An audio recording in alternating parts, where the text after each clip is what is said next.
ॐ स्थापकाय च धर्मस्य सर्वधर्मस्वरूपिणे अवतारवरिष्ठाय रामकृष्णाय ते नमः।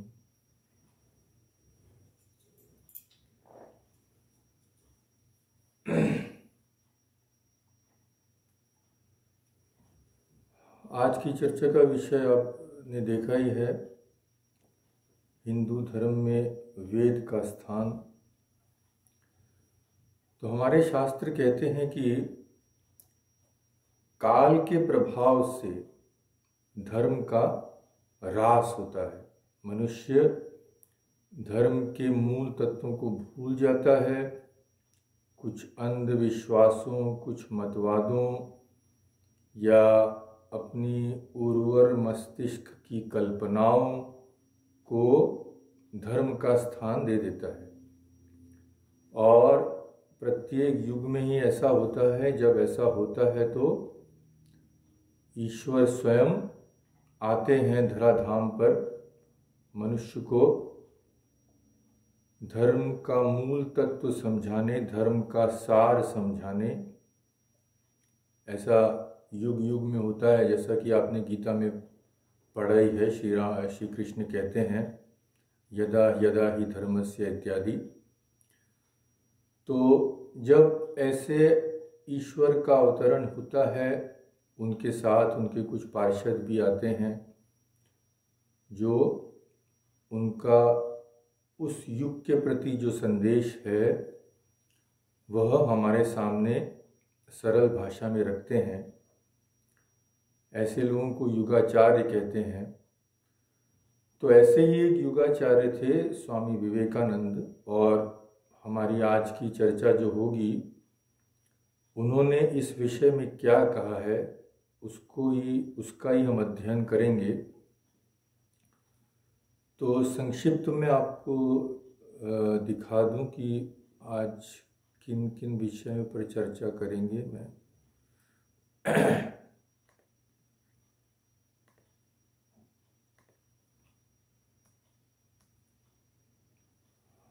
तो संक्षिप्त रूप में आज चर्चा करेंगे कि पहली बात तो ये, एक हिंदू होने का क्या अर्थ है।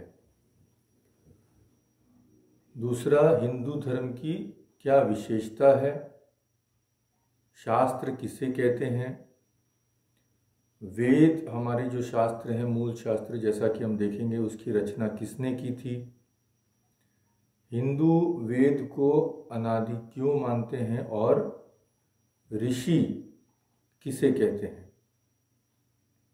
तो स्वामी विवेकानंद की शिक्षाओं के अनुसार आज हम लोग प्रयत्न करेंगे इन बातों को समझने का। तो हम लोग हिंदू हैं, हम स्वयं को हिंदू धर्म, हमारा हिंदू धर्म है, इस तरह से हम अपना परिचय देते हैं। अब प्रश्न ये है कि हमारे धर्म के साथ इस हिंदू शब्द का क्या संपर्क है, हिंदू शब्द से हम क्या समझें, कोई संपर्क है भी कि नहीं, ये पहले हमें देखना है। तो दुर्भाग्यवश जिस हिंदू नाम से परिचित होना आजकल हम लोगों में प्रचलित है, इस समय उस हिंदू शब्द की कोई सार्थकता नहीं है, क्योंकि हिंदू शब्द का केवल यह अर्थ था कि सिंधु नदी के पार बसने वाले। प्राचीन फारसियों के गलत उच्चारण से यह सिंधु शब्द हिंदू हो गया है। वे सिंधु नदी के इस पार रहने वाले सभी लोगों को हिंदू कहते थे, और इसी तरह हमें यह हिंदू शब्द मिला है। फिर मुसलमानों के शासनकाल से हम लोगों ने स्वयं ही यह शब्द अपने धर्म के लिए स्वीकार कर लिया। तो स्वामी जी कहते हैं कि इस शब्द को व्यवहार करने में कोई हानि न भी हो, पर अब इसकी कोई सार्थकता नहीं रही, क्योंकि हम जानते ही हैं कि वर्तमान समय में सिंधु नदी के इस पार वाले सब लोग एक ही धर्म के नहीं हैं। यहाँ कई मुसलमान हैं, ईसाई हैं, जैन हैं, अन्य धर्म के लोग हैं। तो इस हिंदू शब्द की कोई सार्थकता नहीं रही। तो हम किस शब्द का प्रयोग करें? हमारी जो आस्थाएं हैं, हमारे जो विश्वास हैं, कौन सा ऐसा शब्द होगा जो उनसे जुड़े हुए हैं, जिसके द्वारा हम अपना परिचय दे सकें कि हमारी इसमें आस्था है, हमारे आचार ऐसे हैं, व्यवहार ऐसे हैं। तो वो क्या शब्द है? जो स्वामी विवेकानंद कहते हैं कि हम वैदिक अथवा वेदांती शब्द का अपने लिए प्रयोग कर सकते हैं। यानी हमारा धर्म असल में कौन सा है? हिंदू धर्म तो ठीक है, पर असल में धर्म क्या है? हम किस चीज को मानते हैं? हम वेद को मानते हैं, इसलिए हम वैदिक हैं।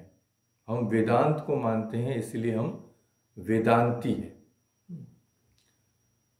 तो आप सभी जानते हैं कि जगत के अधिकांश मुख्य धर्म किसी विशेष ग्रंथ को या ग्रंथों को प्रमाण स्वरूप मान लेते हैं। तो उन लोगों का विश्वास है कि ये ग्रंथ ईश्वर या किसी संत महात्मा दैवी पुरुष के वाक्य हैं, इसलिए ये ग्रंथ ही उनके धर्मों की नींव है। जैसे क्रिश्चियन लोग बाइबल को मानते हैं, क्रिश्चियन लोगों के लिए बाइबल ही उनके धर्म की नींव है। तो हमारे धर्म की नींव क्या है?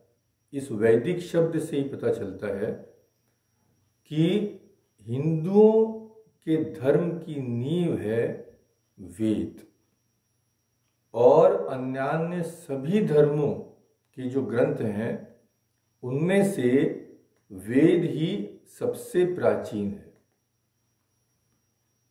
तो जब वेद ही हमारे धर्म की नींव है और हिंदू होने का अर्थ दरअसल वैदिक होना है, तब हमें अपने शास्त्र के बारे में कुछ जानना चाहिए, यानी वेद या वेदों के विषय में जानना चाहिए। वेदों का अर्थ वेदों भी बोल सकते हैं हम लोग, वेद भी बोल सकते हैं, क्योंकि वेद तो एक ही है। वेद को विभाग किया है, ऐसा कहा जाता है कि महर्षि वेदव्यास ने वेदों का विभाग किया। तो वेद के विषय में हमें कुछ जानना चाहिए। क्या विशेषता है? वेद की विशेषता क्या है? तो देखिए स्वामी विवेकानंद हमें किस तरह समझाते हैं। वे कहते हैं, हमारे धर्म में व्यक्तिगत संबंधों से रहित अनंत सनातन सिद्धांतों के साथ असंख्य व्यक्तित्वों अर्थात अवतारों के भी उपदेश हैं। क्या कहते हैं वो? वापिस एक बार देखें। अनंत सनातन सिद्धांत हैं हमारे धर्म में। वे सनातन सिद्धांत वेद पर आधारित हैं, पर उन सिद्धांतों के साथ कई अवतारों के महापुरुषों की शिक्षाएं भी हैं जो वेद को मानते हैं। अवतारों की शिक्षाएं तो हैं, श्री राम श्री कृष्ण हम जानते ही हैं, परंतु हमें यह कभी नहीं भूलना चाहिए कि वेद ही हमारे धर्म के मूल स्रोत है। वेद का एक और नाम है श्रुति। श्रुति ही हमारे धर्म का मूल स्रोत है, और श्रुति यानी वेद पूर्णतः अपौरुषेय है। यह एक समझने की बात है। पुरुष से पौरुषेय यानी किसी मनुष्य द्वारा जिसकी रचना की गई हो वह हुआ पौरुषेय। पर वेद ऐसे नहीं है। वेद है अपौरुषेय, यानी किसी मनुष्य के द्वारा वेद की रचना नहीं की गई। तो पहले पहल सुनने में ये बड़े अचंभे की बात लगती है। अरे भाई, जो भी संसार में है उसकी संसार की रचना ईश्वर ने की है, पर हम लोग चारों तरफ आँख खोल के जब भी देखते हैं तो सब कुछ हमें मनुष्य द्वारा निर्मित मिलता है। और दूसरे धर्मों के शास्त्र जो हैं, जैसे बाइबल को बोलते हैं यीशु ख्रिस्ट की वाणी, और बुद्ध के उपदेश जो हैं वो बौद्ध धर्म की नींव हैं। तो यह सुनने में बड़ा आश्चर्य लगता है कि वेद की रचना किसी मनुष्य ने नहीं की है, ऐसा कैसे संभव है? पर ये संभव है और ऐसा ही है, और ये बहुत ही अच्छी तरह से हमारे आचार्यों ने हमें समझाया है। आइए देखते हैं। तो एक बात पहले हमें समझ लेनी चाहिए जो बहुत ही मूल्यवान है और जिसे समझे बिना हम हिंदू धर्म के मूल तत्वों को नहीं समझ सकते। हमारे वेद के अलावा भी ग्रंथ हैं, पुराण हैं और अन्य अन्य ग्रंथ जैसे महाभारत हैं, मनुस्मृति इत्यादि हैं। तो इन स्मृतियों में, पुराणों में बड़े बड़े अवतारों और महर्षियों का उल्लेख है। पर ध्यान देने योग्य एक बात है कि केवल हमारे धर्म को छोड़कर संसार में प्रत्येक अन्य धर्म किसी न किसी धर्म प्रवर्तक या धर्म प्रवर्तकों के जीवन से अविच्छिन्न रूप से संबद्ध है। किसी अवतार, किसी महापुरुष, किसी धर्म प्रवर्तक के जीवन से बाकी धर्म अविच्छिन्न रूप से जुड़े हुए हैं, उनको अलग नहीं कर सकते हम। जैसे क्रिश्चियन धर्म को हम यीशु ख्रिस्ट के लाइफ से अलग नहीं कर सकते, उनकी जीवनी से अलग नहीं कर सकते। अगर क्राइस्ट को बात दिया जाए तो क्रिश्चियनिटी का कुछ रहता ही नहीं है। बुद्ध को अगर बात दिया जाए, बुद्ध के अस्तित्व पर कोई संदेह करे तो बौद्ध धर्म खड़ा ही नहीं हो सकता। इसीलिए स्वामी जी कहते हैं ईसाई धर्म ईसा के, इस्लाम धर्म मोहम्मद के, बौद्ध धर्म बुद्ध के, जैन धर्म जीनों के और अन्यान्य धर्म अन्यान्य व्यक्तियों, अवतारों, महापुरुषों के जीवन के ऊपर प्रतिष्ठित है। इसलिए इन महापुरुषों के जीवन के ऐतिहासिक प्रमाणों को लेकर उन धर्मों में जो वाद विवाद होता है वह स्वाभाविक ही है। भाई, मेरा धर्म समझ लीजिए बुद्ध के जीवन से अविच्छिन्न रूप से संबंध है। अब कोई अगर यह प्रश्न करे कि भगवान बुद्ध बोल के कोई व्यक्ति था भी कि नहीं, तो मेरे से सहन नहीं हुआ, क्योंकि मेरी धर्म की नींव ही वो भगवान बुद्ध की जीवनी है, उनकी शिक्षाएं हैं। तो कोई भी अगर उनके ऐतिहासिक होने पर एक संदेह उठाए तो वाद विवाद का होना अनिवार्य है। यह स्वाभाविक है। यदि कभी इन प्राचीन महापुरुषों के अस्तित्व विषयक ऐतिहासिक प्रमाण दुर्बल होते हैं तो उन धर्मों की अट्टालिका गिरकर चूर चूर हो जाएगी। अगर आज किसी ने साबित कर दिया कि भगवान बुद्ध बोल के इतिहास में कोई था ही नहीं, तो बौद्ध धर्म की नींव हिल जाएगी। और बाकी धर्मों में भी ऐसा ही है, पर हिंदू धर्म में ऐसा नहीं।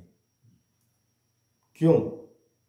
क्योंकि हमारा धर्म किसी व्यक्ति विशेष पर प्रतिष्ठित नहीं है। वह किस पर प्रतिष्ठित है? वह सनातन सिद्धांतों पर प्रतिष्ठित है। तो हम इस विपत्ति से बिल्कुल मुक्त हैं।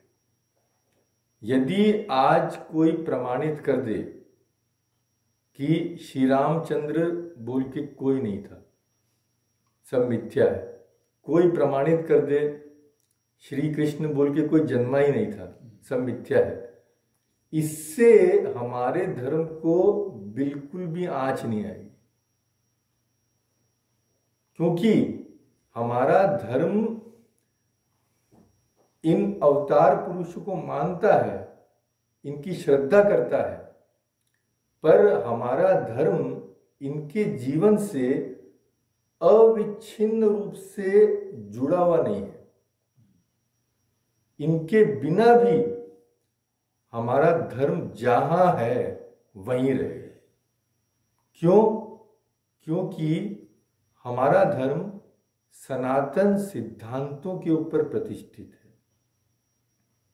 यह हिंदू धर्म में एक बहुत बड़ी विशेषता है। किसी भी महापुरुष, यहां तक कि किसी भी अवतार के कथन को ही हम अपना धर्म मानते हों, ऐसी बात नहीं है। हमारा धर्म है वेद पर प्रतिष्ठित। तो भगवान कृष्ण ने जो गीता में कहा, उससे क्या होता है? उससे वेद प्रमाणित नहीं होता है। वेद को कोई प्रमाण चाहिए नहीं। तो अवतारों के वचनों, पैगंबरों के वचनों से हमारा वेद की प्रामाणिकता सिद्ध नहीं होती। किंतु ये लोग अवतार क्यों हैं? क्योंकि ये वेद के अनुगामी हैं। श्री कृष्ण ने जो गीता में हमें सिखाया है, वह संपूर्ण रूप से उनकी शिक्षाएं वेद के अनुगामी हैं। इसीलिए कृष्ण के वाक्य प्रमाण स्वरूप हैं। भगवान कृष्ण वेदों के प्रमाण नहीं है, किंतु वेद ही भगवान कृष्ण के प्रमाण है। कृष्ण की महानता इसमें है कि वेदों के जितने प्रचारक हुए, उनमें से सर्वश्रेष्ठ उनको कहा जा सकता है। अन्यान्य अवतार और समस्त ऋषियों के संबंध में भी हमें यही बात समझनी चाहिए कि ये लोग वेद को सिद्ध नहीं करते, वेद स्वतः सिद्ध है। तो ये इनको हम क्यों अवतार मानते हैं? क्योंकि वेद के सिद्धांतों को इन्होंने हमारे सामने लाया है, प्रतिपादित किया है। इसीलिए हिंदू धर्म में इनका स्थान है। तो हमारा प्रथम सिद्धांत ये है कि मनुष्य की पूर्णता प्राप्ति के लिए, उसकी मुक्ति के लिए जो भी आवश्यक है, उसका वर्णन वेदों में है। और कोई नया आविष्कार, आध्यात्मिक जीवन में कोई नया आविष्कार नहीं हो सकता।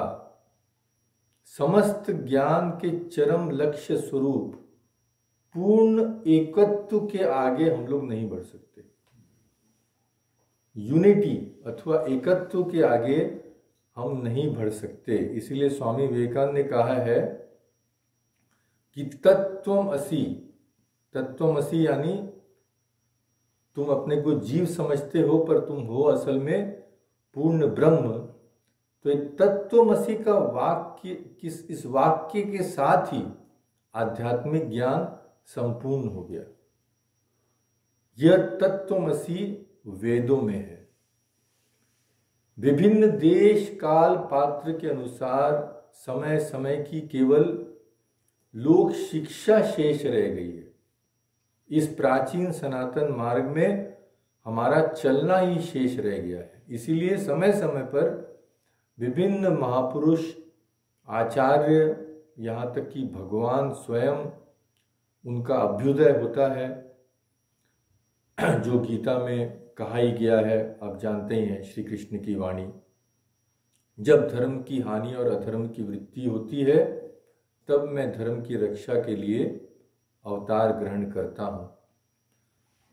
तो इससे निष्कर्ष क्या निकलता है? एक और ये सनातन तत्व हैं जो स्वतः प्रमाण है और जो किसी प्रकार की युक्ति के ऊपर टिके हुए नहीं है। हम किसी भी युक्ति से वेद को प्रमाणित नहीं कर सकते। वेद स्वयं में एक प्रमाण है। तो ये जो सिद्धांत हैं, ये किसी भी युक्ति या बड़े से बड़े ऋषियों अथवा तेजस्वी से तेजस्वी अवतारों के वाक्यों के ऊपर भी निर्भर नहीं। वेद ही सबका प्रमाण है। वेद को किसी और प्रमाण की आवश्यकता नहीं है और हमारा धर्म इन वेद के सिद्धांतों के ऊपर ही प्रतिष्ठित है। इसीलिए इसकी नींव बिल्कुल सुदृढ़ है, यह हिलाई नहीं जा सकती, क्योंकि ये सिद्धांत जो है ये सनातन है। सनातन यानी नित्य है। ऐसा कोई भी समय नहीं आ सकता जब हमारे वेद में, उपनिषद में जो वाक्य कहे गए हैं, आत्मा के लिए, ईश्वर के लिए, मुक्ति के जो सिद्धांत हैं, ऐसा कोई भी समय नहीं है जब यह वाक्य मिथ्या हो जाएंगे, क्योंकि ये सनातन है। यह हमारे धर्म की नींव है। इसीलिए वेद ही हमारे धर्म का मूल स्रोत है और वेद ही हमारे शास्त्र हैं। मनु महाराज मनुस्मृति में लिखते हैं, वेदो अखिलो धर्म मूलम। अखिल धर्म, समस्त धर्मों के मूल में क्या है? वेद। तो ये वेद ही हमारे एकमात्र प्रमाण है और इनका सबका इनके ऊपर अधिकार है। ऐसा किसी भी शास्त्र में नहीं लिखा है कि किसी भी जाति, किसी भी तरह का ऐसी परिस्थिति या कि कोई वेद पढ़ने के उपयुक्त नहीं है, लायक नहीं है। नहीं, वेद पर सबका समान अधिकार है। स्वामी विवेकानंद कहते हैं, क्या तुम हमें वेद में ऐसा कोई प्रमाण दिखला सकते हो जिससे यह सिद्ध हो जाए कि वेद में सबका अधिकार नहीं है? कुछ पुराणों में अवश्य लिखा है कि वेद की अमुक शाखा में अमुक जाति का अधिकार है, या अमुक अंश सत्य युग के लिए है और अमुक अंश कली युग के लिए है। पर ध्यान रखो, स्वामी जी कहते हैं कि ये सब पुराणों में है, वेद में नहीं है। तो किसी भी शास्त्र में अगर कोई भी ऐसा वाक्य है जो वेद के विरुद्ध है, उसका हिंदू धर्म में स्थान नहीं। तो अगर कोई पुराण कहे भी कि अमुक वेद में अमुक व्यक्ति का अधिकार नहीं है, तो हम उसे नहीं मानेंगे, क्योंकि वेद ऐसा नहीं कहते। स्मृति, पुराण, तंत्र, कोई भी और शास्त्र बोलिए, ये सब वहीं तक ग्राह्य हैं जहां तक वे वेद का अनुमोदन करते हैं। पर यदि उनमें ऐसी कोई बात दिखती है जो वेद विरुद्ध है, तो उनका हमें त्याग कर देना चाहिए। यह कहते हैं हमें स्वामी विवेकानंद।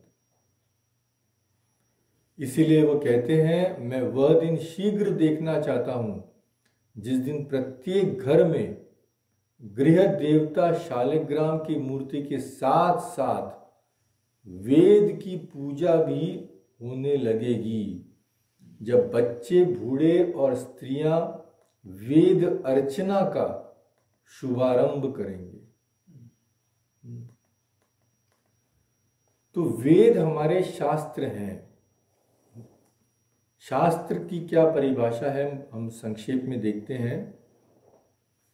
सामान्य रूप से किसी भी विषय, विद्या अथवा कला के मौलिक सिद्धांतों से लेकर विषय वस्तु के सभी आयामों का सुनियोजित सूत्रबद्ध निरूपण शास्त्र कहलाता है।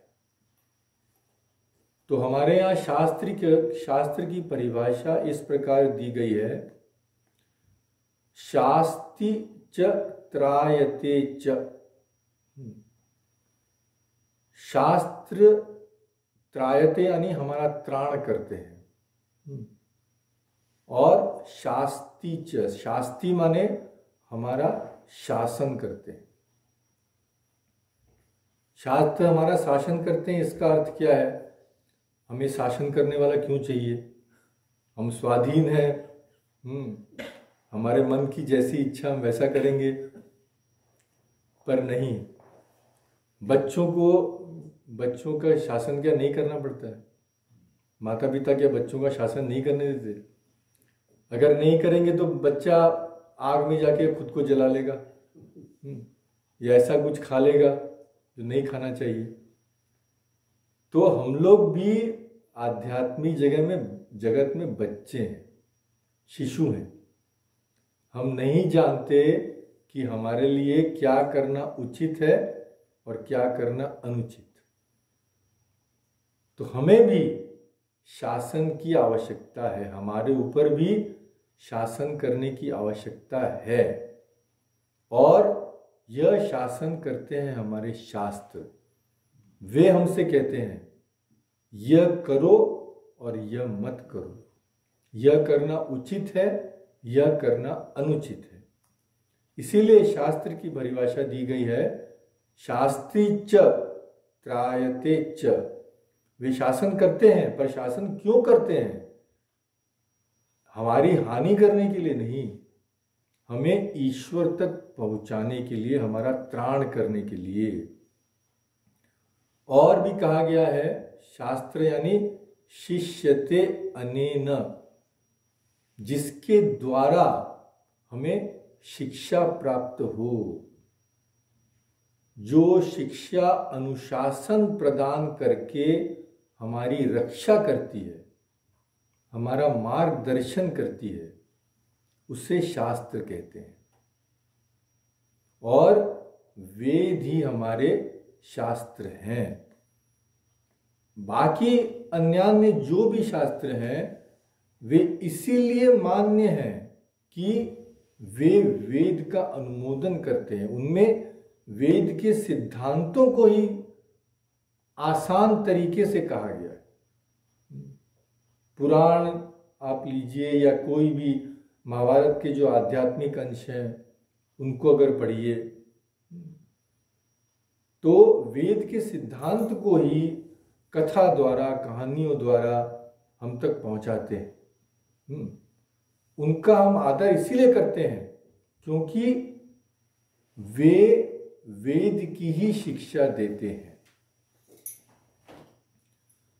तो यह तो हुई शास्त्र की बात। और अब हम लोगों ने जो कुछ देर पहले कहा कि वेद अपौरुषेय हैं,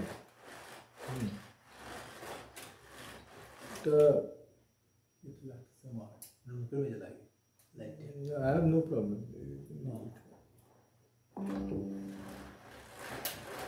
अब देखते हैं कि यह वेद अपौरुषेय होने का क्या अर्थ है।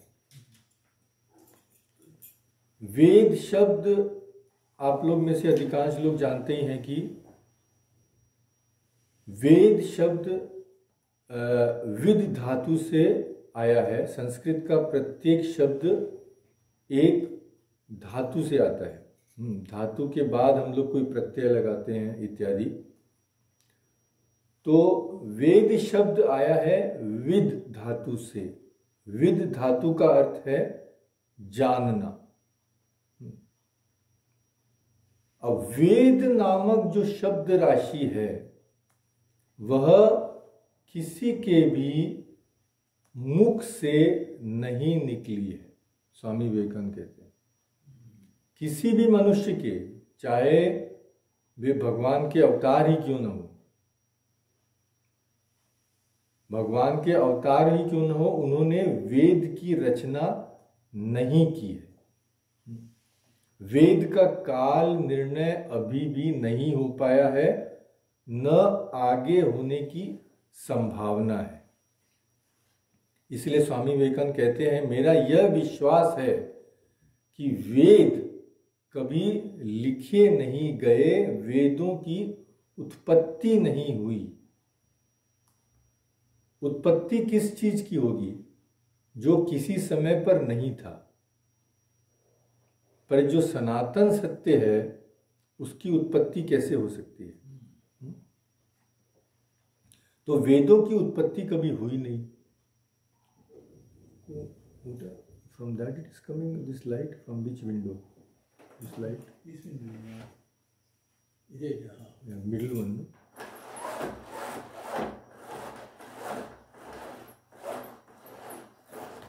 It is still there. That one or which one? This light is coming from where?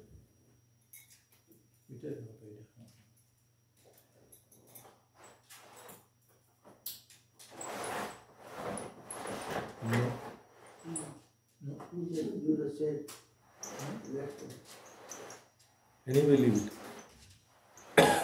तो स्वामी जी कहते हैं कि वेद कभी लिखे नहीं गए, वेद की उत्पत्ति नहीं हुई। फिर वे कहते हैं एक ईसाई मिशनरी ने मुझसे किसी समय कहा था हमारी बाइबल ऐतिहासिक नींव पर स्थापित है और इसीलिए सत्य है। किसी ईसाई मिशनरी ने स्वामी जी से कहा था कि हमारी बाइबल तो ऐतिहासिक नींव पर स्थापित है। हम जानते हैं इस समय यीशु क्रिस्ट थे, इस समय बाइबल की उत्पत्ति हुई, तो इसीलिए हमारा धर्म सत्य है। तो इस पर स्वामी जी ने कहा, स्वामी विवेकानंद जी ने कहा हमारे शास्त्र इसीलिए सत्य हैं कि उनकी कोई ऐतिहासिक भित्ति नहीं है। तुम्हारे शास्त्र जबकि ऐतिहासिक हैं, तब अवश्य ही वे कुछ दिन पहले किसी मनुष्य द्वारा रचे गए थे। यदि मैं कहूं कि मेरा शास्त्र ऐतिहासिक है, इसका क्या अर्थ है? कि इतिहास में मेरे शास्त्र का रचना काल जो हुआ है वो विदित है,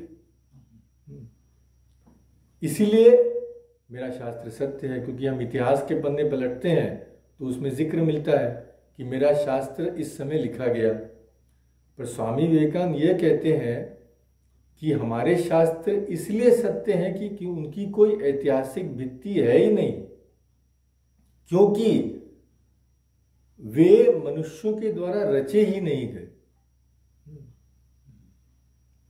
जो चीज मनुष्यों द्वारा निर्मित नहीं है उसको आप इतिहास में कैसे पाएंगे? तो हिंदुओं का तब क्या मत है? अगर किसी मनुष्य ने वेद की रचना नहीं की है तो हिंदुओं का मत क्या है? हिंदू का मत यह है कि वेद अनादि तथा अनंत है। इनफिनिट, अनादि माने विदाउट बिगिनिंग, अनंत यानी जिसका कोई अंत न हो।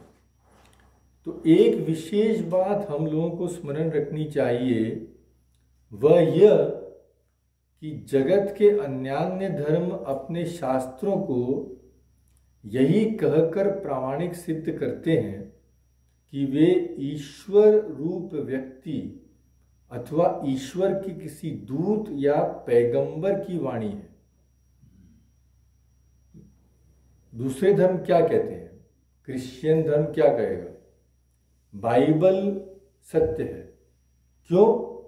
क्योंकि वह जीसस की वाणी है। बौद्ध धर्म के जो ग्रंथ हैं, बौद्ध लोग कहेंगे वे सत्य हैं। क्यों? क्योंकि वे बुद्ध की वाणी है। पर हिंदू कहते हैं कि उनके शास्त्र को इस तरह की प्रमाण की आवश्यकता ही नहीं है। हम कहते हैं कि वेदों का दूसरा कोई प्रमाण है ही नहीं, वेद स्वतः प्रमाण है। क्योंकि वेद अनादि और अनंत हैं। वे क्या है?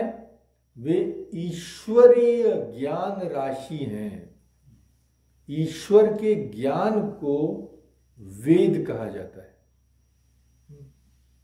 वेद कभी लिखे नहीं गए, न उनकी कभी सृष्टि हुई। वे अनादिकाल से वर्तमान हैं। ईश्वरीय ज्ञान ही वेद है। तो जिस तरह सृष्टि अनादि और अनंत है, उस तरह से वेद भी अनादि और अनंत है। यह बात है। तो आधुनिक विद्वानों के विचार जो भी हों, हम हिंदुओं का यह विश्वास है कि ऐसा नहीं है कि वेद के कुछ अंशों की सृष्टि आज हुई, कुछ कुछ वर्षों के बाद हुई। बिल्कुल नहीं। वेदों का एक अंश एक समय में लिखा गया है, कुछ अंश अन्य समय में लिखे गए हैं। ऐसा हमारा विश्वास नहीं है। हमारा यही दृढ़ विश्वास है कि समग्र वेद एक ही समय में उत्पन्न हुए, अथवा ऐसा कहना बेहतर होगा कि उनकी सृष्टि कभी हुई नहीं। वे चिरकाल से सृष्टिकर्ता के मन में वर्तमान थे। यह समझना हमारे लिए बड़ा कठिन है। पर एक बात सीधी है, अगर हम वेद को ईश्वर का ज्ञान माने, तो अगर हम यह माने कि वेद की सृष्टि हुई है, तब हमें यह भी मानना पड़ेगा कि ईश्वर की भी सृष्टि हुई। जैसे हम मनुष्य हैं, हमारे में सामान्य ज्ञान है। अब किसी मनुष्य को क्या उसके ज्ञान से अलग किया जा सकता है? क्या अग्नि को उसकी दाहिका शक्ति से अलग किया जा सकता है? तो क्या ईश्वर को उसके ज्ञान से अलग किया जा सकता है? कभी नहीं। और ईश्वर तो अनादि और अनंत है। अगर ईश्वर अनादि अनंत है, तो उनके ज्ञान की सृष्टि कैसे हो सकती है? नहीं हो सकती। इसीलिए ईश्वर ने भी वेद की सृष्टि नहीं की है, क्योंकि ज्ञान की सृष्टि असंभव है। ये और भी सुगम हो जाएगा समझने के लिए जब हम हमारे कुछ महात्माओं के वचनों को देखेंगे। तो भगवान शंकराचार्य यही बात कहते हैं उनके भाष्यों में। एक उपनिषद है जिसका आप लोगों ने नाम सुना होगा, बृहद आरण्यक उपनिषद। उस उपनिषद के भाष्य में शंकराचार्य भगवान यही कहते हैं कि नियत रचनावतो विद्यमानस्य एव वेदस्य अभिव्यक्ति। नित्य रचनावतो यानी वे सब समय विद्यमान है। सृष्टि किस चीज की हो सकती है? जो पहले नहीं था, जिसका अस्तित्व नहीं था, उसकी तो सृष्टि होती है। जो चिरकाल से विद्यमान है, उसकी सृष्टि कैसे हो सकती है? उसकी खाली अभिव्यक्ति हो सकती है, मैनिफेस्टेशन जिसे अंग्रेजी में कहते हैं। क्रिएशन नहीं हो सकता। तो इसीलिए शंकराचार्य भगवान कहते हैं नियत रचनावतो विद्यमानस्य एव वेदस्य अभिव्यक्ति पुरुष निश्वासवत। निश्वास हमारे श्वास प्रश्वास, ये प्राण की क्रिया है। तो हमसे हमारे प्राण क्या कभी जुदा हो सकते हैं? नहीं हो सकते। तो इसीलिए वेद को कहा गया है, कैसे? हमें समझाने के लिए कि वेद माने ईश्वर के श्वास प्रश्वास हैं, ईश्वर के प्राण हैं, ईश्वर का ज्ञान है। तो जिस तरह से ईश्वर की सृष्टि कभी नहीं हुई है, उसी तरह से वेद की भी सृष्टि नहीं हुई है। इसीलिए भगवान शंकराचार्य कहते हैं, न च पुरुष बुद्धि प्रयत्न पूर्वक, पुरुष की बुद्धि से माने किसी मनुष्य की बुद्धि से, उसके बुद्धि के प्रयत्न से वेद नहीं आए हैं। वेद तो चिरकाल से हैं और रहेंगे। और इसी कारण वे कहते हैं, अतः प्रमाणम निरपेक्ष एव। निरपेक्ष यानी वेद को प्रमाणित करने के लिए और किसी की भी अपेक्षा नहीं है। हमें वेद को प्रमाणित करने के लिए अवतारों की भी अपेक्षा नहीं है। वेद स्वतः प्रमाण है। और यह बात हम सब, इस बहुत ही गूढ़ विषय है, इसीलिए हमारे मस्तिष्क में इसकी पूरी धारणा करना असंभव ही है। पर इतना तो हम समझ सकते हैं कि जो चिरकाल से विद्यमान है, जिसके अस्तित्व का कभी लोप ही नहीं हुआ, उसकी रचना कैसी होगी? उसकी तो केवल अभिव्यक्ति होती है। इसीलिए तुलसीदास जी कहते हैं, बालकांड में, रामचरितमानस में श्री राम पढ़ने जाते हैं, बालक रामलला पढ़ने गए, तो तुलसीदास जी कहते हैं कि कितना बड़ा आश्चर्य है। क्या कहते हैं?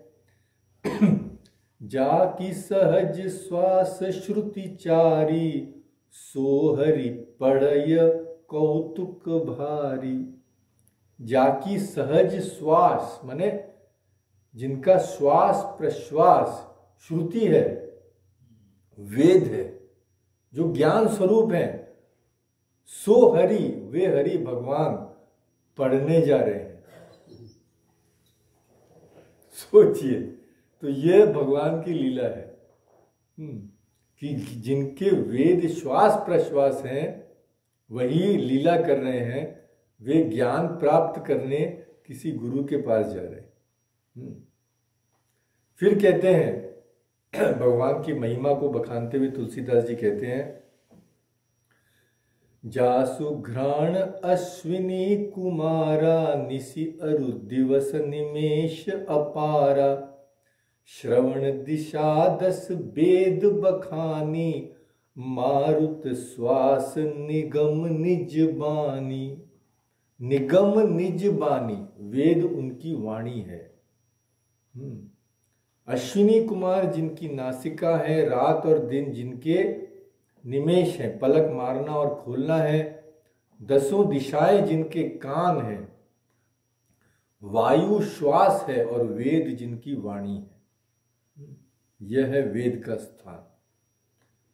तब सारांश क्या निकलता है कि वेद का अर्थ है अपौरुषेय, किसी भी पुरुष यानी मनुष्य के द्वारा जिसकी रचना नहीं हुई है, अनादि परंपरा से प्राप्त वह ज्ञान राशि, शब्द राशि, जिसकी आनुपूर्वी में कभी किसी प्रकार का अंतर नहीं पड़ता है,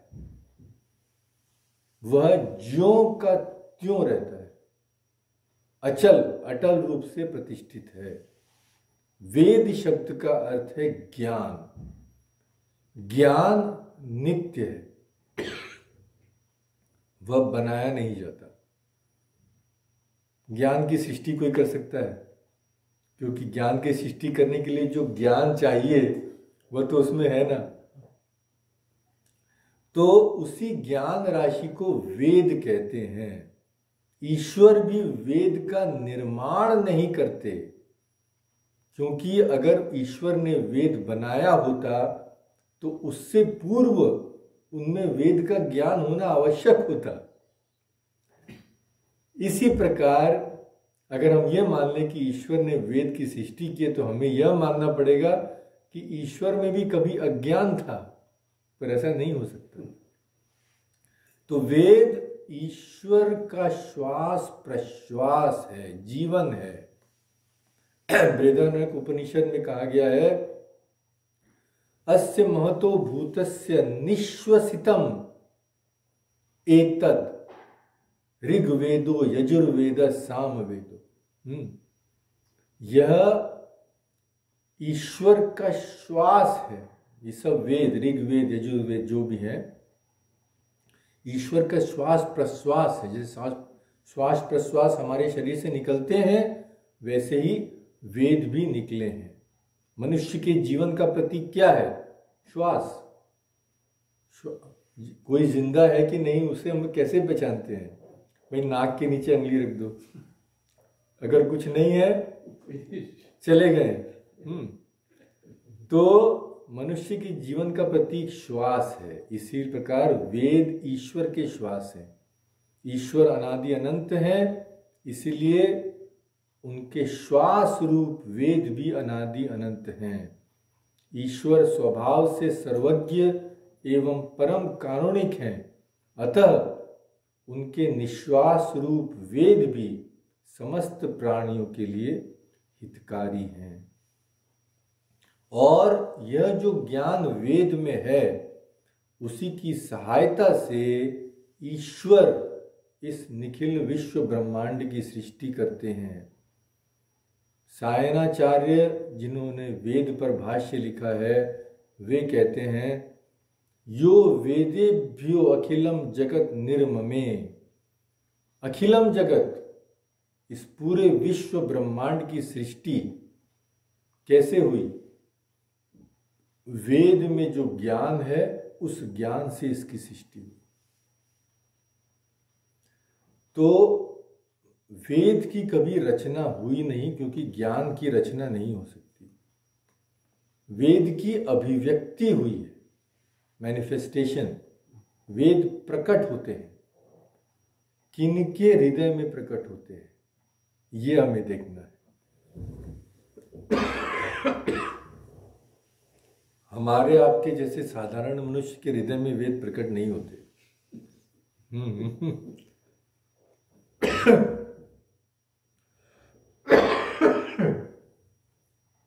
वे प्रकट होते हैं ऐसे शुद्ध पवित्र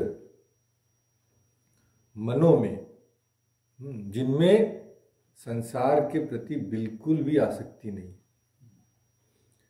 ऐसे जो महापुरुष थे, प्राचीन काल में भी हैं, अभी भी हैं, आगे भी रहेंगे, उन्हें हम कहते हैं ऋषि। ऋषियों के हृदय में वेद प्रकट हुए। ऋषि शब्द का अर्थ क्या है? ऋषि शब्द का अर्थ है मंत्र दृष्टा। मंत्रों को जिन्होंने देखा, देखा माने इन चर्म चक्षुओं से नहीं, इन आंखों से नहीं, देखा यानी अनुभूति हुई। वेद में जो सत्य है उनके हृदय में उसकी अनुभूति हुई। मंत्र दृष्टा माने यानी पहले से ही वर्तमान ज्ञान को उन्होंने प्रत्यक्ष किया, उन्होंने अनुभव किया। वह ज्ञान तथा भाव उनके अपने विचार का फल नहीं था। यानी कोई ऐसा नहीं था कि ऋषि बैठे सुबह सुबह सोचने लगे अब मैं वेद लिखूंगा और अपने मन से कुछ लिख दिया, बिल्कुल नहीं। हाँ, गंभीर ध्यान में उन्होंने वेद का साक्षात्कार किया, तो स्वामी विवेकानंद कहते हैं कि जब भी हम सुने कि वेद के अमुक अंश के अमुक ऋषि हैं, तब हमें यह नहीं समझना चाहिए कि उन ऋषि ने उस वेद की रचना की, नहीं, हमें यह समझना चाहिए कि वे ऋषि वर्तमान भाव राशि के ज्ञान के दृष्टा मात्र थे, इसीलिए उनका नाम उस वेद से जुड़ गया। ये भाव अनादि काल से ही इस संसार में विद्यमान थे और हैं। ऋषियों ने उनका आविष्कार मात्र किया। ऋषिगण कौन थे? आध्यात्मिक आविष्कारक थे। तो स्वामी विवेकानंद कहते हैं कि ये ऋषिगण कौन हैं? जिन्होंने यथाविहित धर्म की प्रत्यक्ष अनुभूति की है, वे ही केवल ऋषि हो सकते हैं। फिर वे म्लेच्छ हो ब्राह्मण हो, कोई फर्क नहीं पड़ता। अगर किसी ने धर्म की अनुभूति की है तो वे पूजनीय हैं और उन्हें ऋषि की संज्ञा दी गई है हमारे शास्त्र में, इतिहास में, सब जगह। इसीलिए स्वामी जी कहते हैं, प्राचीन काल में जारज पुत्र वशिष्ठ, धीवर तनय व्यास, दासी पुत्र नारद सभी ऋषि कहलाते थे, क्योंकि सत्य का साक्षात्कार हो जाने के बाद, ईश्वर का दर्शन हो जाने के बाद किसी प्रकार का भेदभाव नहीं रह जाता। और स्वामी विवेकानंद के अनुसार इस ऋषित्व को लाभ करना, ऋषि बनना ही मनुष्य जीवन का कर्तव्य है। यानी धर्म की साक्षात अनुभूति करना, खाली किताबों में पढ़ना नहीं। तो ऋषयो मंत्र द्रष्टा, माने मंत्र के दृष्टा ऋषि हैं, न तू कर्ता रह। वे मंत्र के रचयिता नहीं है, उन्होंने मंत्र की रचना नहीं की है, उन्होंने मंत्र का साक्षात्कार किया है। ऋषि मंत्र देखने वाले हैं, बनाने वाले नहीं, ये बात है। और ऋषि शब्द की व्याख्या इस तरह से भी की गई है, ऋषति प्राप्नोति सर्वान् मंत्रान्, ज्ञानेन पश्यति संसार पारम वा। प्राप्नोति, प्राप्त करना किसी चीज को, ऋषति यानी प्राप्नोति, प्राप्त करना, सर्वान् मंत्रान्, सब वेदों को, वेदों के मंत्रों को जिन्होंने प्राप्त किया है, जिन्होंने अनुभव किया है, वे ऋषि हैं। और क्या ऋषि के बारे में क्या कहा गया है? ज्ञानेन पश्यति, ज्ञान के द्वारा उन्होंने देखा, संसार पारम वा, संसार के पार जो है उसे उन्होंने देखा। संसार तो हम सभी देखते हैं, पर संसार के पीछे जो है, संसार के पार जो है, वह आध्यात्मिक दृष्टि खुलने पर ही देखा जा सकता है। हमारे जैसे साधारण लोग उसे नहीं देख सकते। तो उससे उन्होंने देखा, ऋषियों ने देखा। ज्ञानेन पश्यति संसार पारम वा, संसार के पार जो है ईश्वर, उनका साक्षात्कार किया उन्होंने अपनी ज्ञान चक्षुओं के द्वारा। तो आज यहीं समाप्त करते हैं। बाद में हम और गहराई में जाएंगे।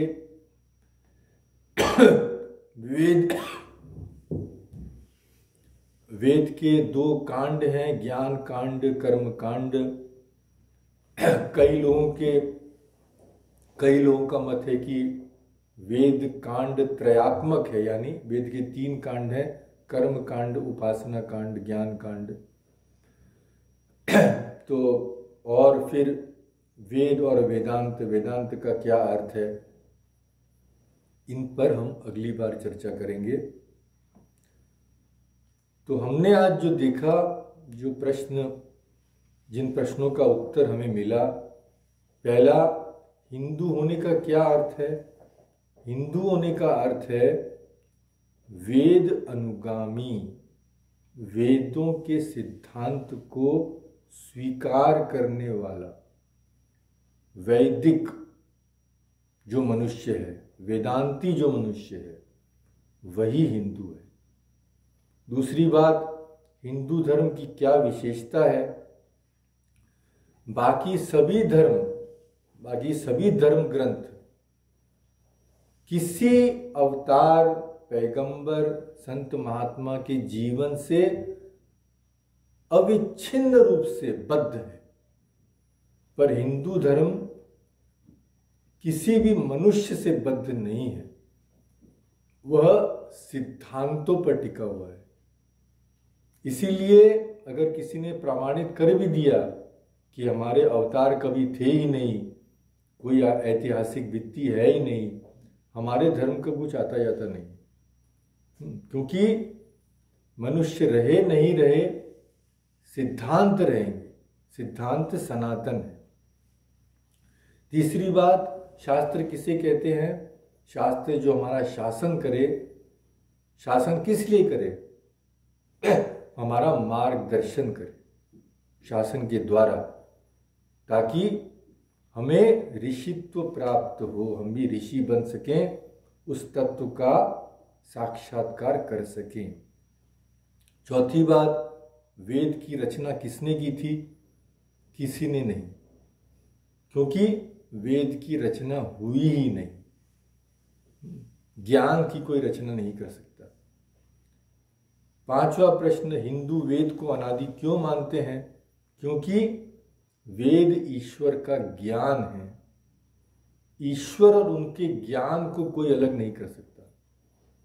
ईश्वर अनादि अनंत है, तो वेद भी अनादि अनंत हैं, ये मानना ही पड़ेगा हमें, और हम ये सभी हिंदू ये मानते हैं। ऋषि किसे कहते हैं? ऋषि मंत्र द्रष्टार, न तू करता रह।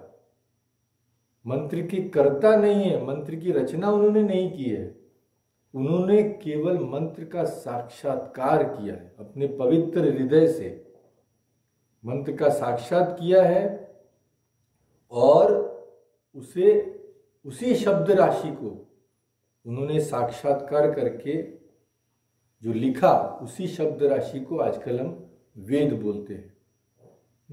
पर वेद का निहित अर्थ है ज्ञान।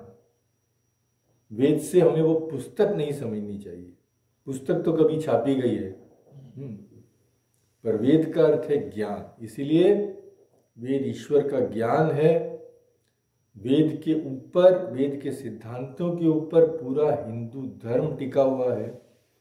इसीलिए हमारी जो नींव है बिल्कुल सुदृढ़ है, क्योंकि ये सिद्धांत सनातन है, कल भी थे, आज भी सत्य है, और हजारों वर्षों बाद भी सत्य रहेंगे। तो इन सिद्धांतों को चूंकि कोई हिला नहीं सकता, हिंदू धर्म को भी कोई आंच कभी भी नहीं आ सकती। उत्थान पतन तो होता है, पर यह धर्म कभी लुप्त नहीं हो सकता, क्योंकि ये सिद्धांत, जिन सिद्धांतों पर यह टिका हुआ है, वे कभी लुप्त नहीं हो सकते।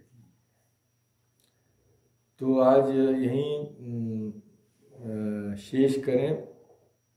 अथाह सागर है हमारे समुद्र, एक हमारे शास्त्र अनंत समुद्र हैं, जितना भी लिया जाए उसमें कम नहीं होगा। बहुत सी बातें जानने को है, सीखने को है। तो आइए धीरे धीरे भगवान की कृपा से हम लोग चेष्टा करेंगे कि हर रविवार को कम से कम हिंदी में एक चर्चा हो जाए। शनिवार में तो अंग्रेजी में हो रही है, सब भगवान की कृपा पर निर्भर है। ओम शांति शांति शांति। हरि ओम तत्सत्। श्री